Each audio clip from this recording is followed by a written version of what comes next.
பஞ்சராமர் ஸ்தலங்கள். மகாவிஷ்ணுவின் 7வது அவதாரமான ஸ்ரீ ராமரின் பெருமைகளை எடுத்துரைக்கும் விதத்தில் அமைக்கப்பட்டிருக்கும் 5 ராமர் கோவில்களையே பஞ்சராமர் ஸ்தலங்கள் என்று குறிப்பிடுகின்றனர். ராமபிரான் அருள்பாலித்து காட்சி தரும் இந்த கோயில்கள் அனைத்தும் திருவாரூர் மாவட்டத்திலே அமைந்திருப்பது மற்றொரு சிறப்பு. இந்த 5 திருத்தலங்களுக்கும் ஒரே நாளில் சென்று வழிபடுவதன் மூலம் புண்ணியங்களுடன் வேண்டிய வரங்களும் அனைத்தும் கிடைக்கும் என்பது பெரியவர்களின் நம்பிக்கை. முதலில் முடிகொண்டான் ராமர் கோயிலானது திருவாரூர் மாவட்டம் முடிகொண்டான் என்ற ஊரில் உள்ளது. ராமர் ராவணனை வதம் செய்வதற்காக இலங்கைக்கு செல்லும் முன் இந்த தலத்தில் உள்ள பரத்வாஜ முனிவரின் ஆசிரமத்துக்கு வருகை புரிந்தார். அப்போது முனிவர் ராமனுக்கு விருந்து வைக்க விருப்பம் தெரிவிக்கின்றார். ராமனோ இலங்கை சென்று ராவண வதம் செய்துவிட்டு வந்து விருந்தில் கலந்து கொள்வேன் என்று வாக்கு கொடுக்கிறார். அதன்படியே மீண்டும் இந்த தலத்திற்கு ராமர் விருந்து ஏற்க வந்தார் என்பது தலப்புராணம். சாப்பிடும் முன்பு ஸ்ரீ ரங்கநாதரை பூஜை செய்துவிட்டு தான் சாப்பிடுவது வழக்கம் என பரத்வாஜ முனிவரிடம் ராமன் கூறுகிறார். உடனடியாக முனிவரும் ஸ்ரீ ரங்கநாதரை பிரதிஷ்டை செய்கிறார். ராமரும் அவரை வழிபட்டுவிட்டு விருந்தை உண்டார். விருந்தை முடித்த ராமர் பட்டாபிஷேகம் செய்வதற்கு முன்னதாகவே இந்த தலத்தில் பரத்வாஜ முனிவருக்கு மகுடத்துடன் காட்சியளித்ததால் இங்குள்ள கோதண்டராமன் முடிகொண்டான் ராமர் என்று அழைக்கப்படுகிறார். எந்த கோயிலிலும் காண முடியாதபடி அனுமன் இல்லாத ராமர் எழுந்தருளிப்பது இந்த திருத்தலம் என்பது குறிப்பிடத்தக்கது. ராமரின் வருகையை பரதரிடம் தெரிவிப்பதற்காக ஆஞ்சநேயர் சென்று விட்டதால் இங்கு மூலவராக ராமர், சீதை, லட்சுமணர் ஆகியோர் மட்டுமே அருள்பாலிக்கின்றனர். இந்த கோவிலில் புரட்டாசி சனிக்கிழமை போன்ற திருவிழாக்கள் மிகவும் விமர்சையாக கொண்டாடப்படுவது வழக்கம். 2. அதம்பார் கோதண்டராமர் கோவில். திருவாரூர் மாவட்டம் அதம்பார் என்ற ஊரில் இந்த கோயில் அமைந்துள்ளது. சீதையிடம் இருந்து ராமனை பிரிக்க மாரீசன் பொன்மான் உருவில் தோற்றமளித்து வந்தான்.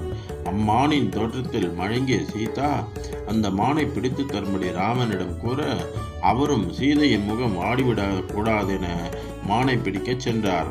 அது மான் கிடையாது, மாரீசன் என்று தெரிந்தவுடன் ராமன் அம்பை எய்தினான். அந்த இடமே இந்த அதம்பார் தலம். இந்த கோவிலில் உள்ள கல்வெட்டில் ராமன் வில்லை எடுத்து மானை நோக்கி தம் ஹந்தும் கிருதநிச்சய ஹதம்பார் என்று கூறி அம்பை எழுததாகவும், ஹதம்பார் என்பதே பின்னர் திரிந்து அதம்பார் என ஆனதாக செய்தி உள்ளது. வைகான ஆகம முறைப்படி 2 கால பூஜைகள் இந்த கோயிலில் நடக்கின்றன. பங்குனி மாதம் ஸ்ரீ ராமநவமி மிக முக்கியமான திருவிழாவாக நடைபெறுகிறது. 3. பருத்தியூர் ராமர் கோவில். திருவாரூர் மாவட்டம் குடுவாசல் வட்டத்தில் பருத்தியூர் என்ற இடத்தில் இந்த கோயில் அமைந்துள்ளது. தெற்கு நோக்கிய சந்நிதியில் ராம பரிவாரத்தை காணலாம்.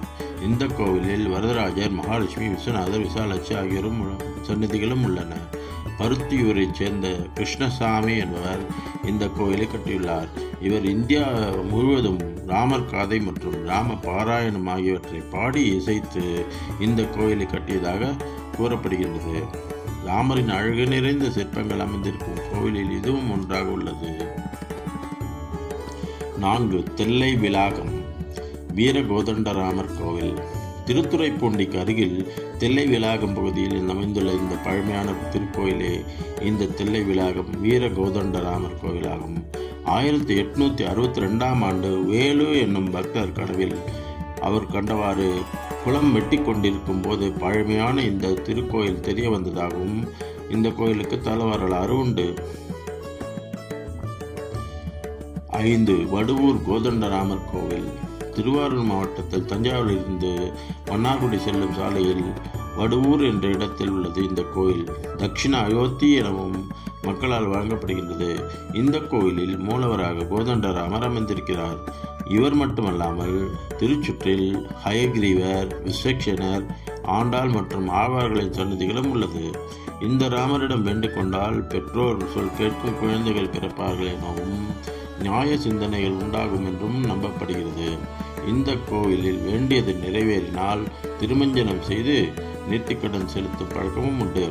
அயோத்திக்கு செல்ல முடியவில்லை என வருந்துபவர்கள் திருவாரூர் மாவட்டத்தில் உள்ள இந்த பஞ்சராம திருத்தலங்களை ஒரே நாளில் தரிசிப்பதன் மூலம் அனைத்து வகையான புண்ணியங்களையும் பெற முடியும் என்பது பெரியவர்களின் நம்பிக்கையாக இருக்கின்றது.